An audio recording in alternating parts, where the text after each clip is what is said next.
The Adventures of Tom Sawyer by Mark Twain. Longman Simplified English Series.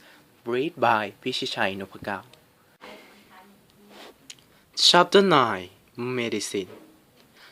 A new and weighty matter occupied Tom's mind. Becky Thatcher had stopped coming to school. Tom had struggled with his pride of and few days, and tried to forget her, but failed. He heard that she was ill. If she should die, he no longer took an interest in swimming, or even in Sherwood Forest. He went about looking every depressed. His aunt was worried, and began to try all sorts of medicines on him. She borrowed the health papers regularly, and believed all the solemn nonsense which they contained. The water treatment was new now, and Tom's low condition was an unexpected piece of good fortune to her. She took him out at daylight every morning, stood him up in the woodshed, and drowned him with a flood of cool water. Then she rubbed him down with a towel like sandpaper, and so made him recover. Then she rolled him up in a wet sheet and put him away under blankets till she swept his soul clean, and the yellow stain of it came through the skin, as Tom said. Yet in spite of all this, the boy remained as sad as a funeral. Aunt Polly decided that this depression must be broken up at any cost. Now she heard of painkiller for the first time. She ordered a dozen bottles at once. She tasted and was filled with gratitude. It was simplified in liquid form. She gave Tom a teaspoonful, and watched with the depressed. She gave Tom a teaspoonful, and watched with the depressed anxiety for the result. A wild look came into Tom's eye. He gave a deep breath and then started to race around the room. Aunt Polly was delighted. Her troubles were over, for the depression was broken up.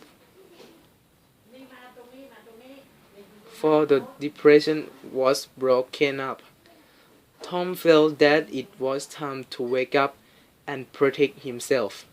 So he thought over various plans of relief,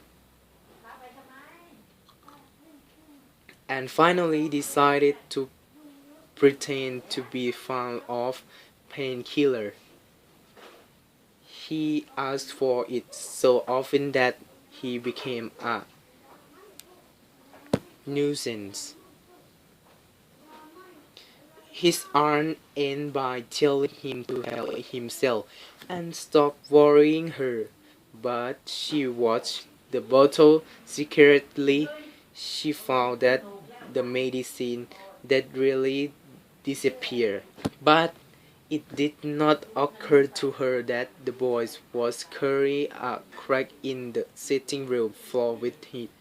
One day, Tom was giving medical attention to the crack when his aunt's yellow cat, Peter, came along singing, eyeing the spoon, eyeing the spoon greedily, and baking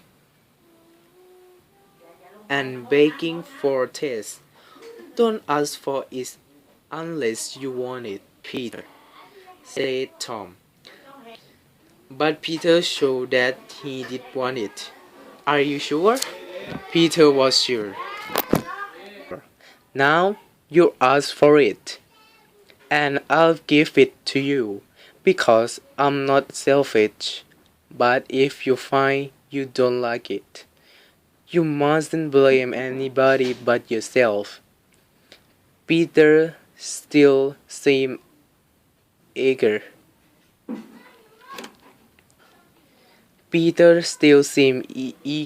So Tom forced his mouth. Open and pulled out the painkiller. Peter sprang a couple of yards into the air, shouted a war cry, and then flew round and round the room, banging against the furniture, upsetting the flower pots, and causing general destruction. Next, Lie rode on his back legs and danced madly around, screaming with joy. Then he went rushing round the house again, speeding more destruction in his path. Aunt Polly entered in time to see him take some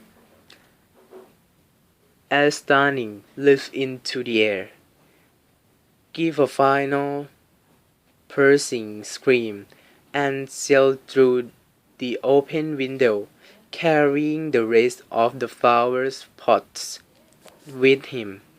The old lady stood rooted to the floor with astonishment peering over her glasses. Tom lay on the floor, splitting his eyes with laughter. Tom, what on earth is wrong with that cat? I don't know, Aunt, gasped the boy. Why, I've never seen anything like it. What did make him behave like that? Indeed, I don't know, Aunt Polly. Cats always do that when they're enjoying themselves. They do they? There was something in her tone that made you expect trouble. The old lady bent down.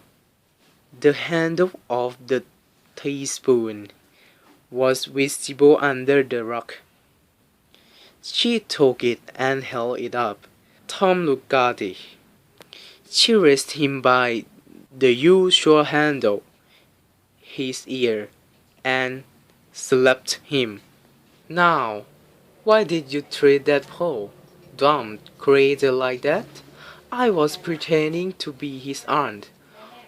What do you mean? I was pretending to be his aunt and trying to burn the balls out of him.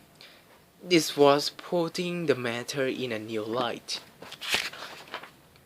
What cruel to a cat might be cruel to a boy too. She began to soften. She felt sorry.